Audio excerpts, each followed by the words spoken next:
قیامت پر ایمان لانے کا مفہوم یہ ہے کہ یقین کرے کہ ایک دن عالم دنیا نے ختم ہونا ہے۔ اللہ تعالیٰ کا ارشاد ہے، ان الساعۃ لآتیۃ لا ریب فیہا، بے شک قیامت آ کر رہے گی، اس میں کسی قسم کا شک نہیں۔ اللہ تعالیٰ سبھی پر موت مسلط فرمائے گا، پھر زندہ کرے گا۔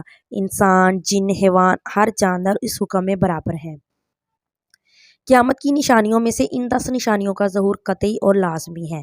ان کے ظہور کے بغیر قیامت کا ظہور نہیں ہوگا۔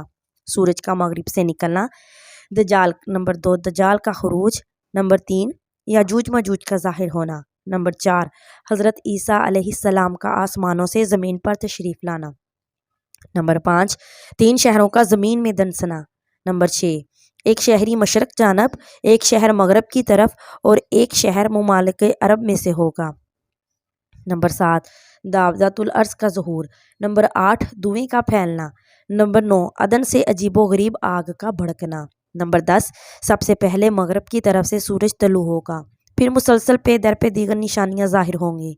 جب سبھی نشانیاں پوری ہو جائیں گی تو مشرق سے مغرب کی طرف اللہ تعالیٰ گرم ہوا چلائے گا، جس سے سبھی مسلمان فوت ہو جائیں گے۔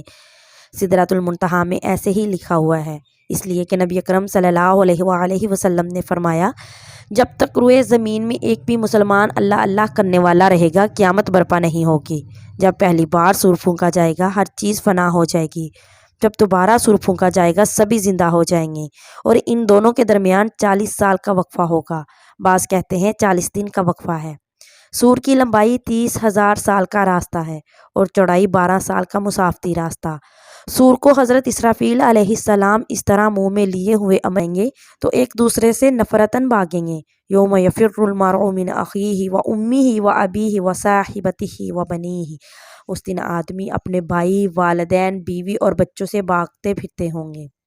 پھر سبھی لوگ حساب ثم ننجی الذین اتقوا ونذر الظالمین فیہا جثیا، پھر ہم متقین کو نجات سے نوازیں گے اور ظالموں کو دوزخ میں الٹا کر کے ڈالیں گے۔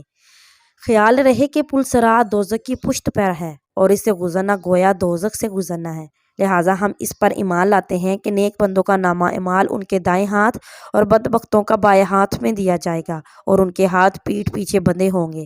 اس امر پر بھی ہمارا ایمان ہے کہ میزان حق ہے اور اس میں نیک و بد کا اعمال کا وزن ہوگا، جس کی نیکی کا پلڑا باری ہوگا وہ نجات پائے گا اور جس کی برائیاں وزنی ہوگی اس کا ٹھکانہ ہادیہ دوزخ ہوگا۔ قرآن کریم میں ہے فَأَمَّا مَنْ ثَقُلَتْ مَوَازِينُهُ،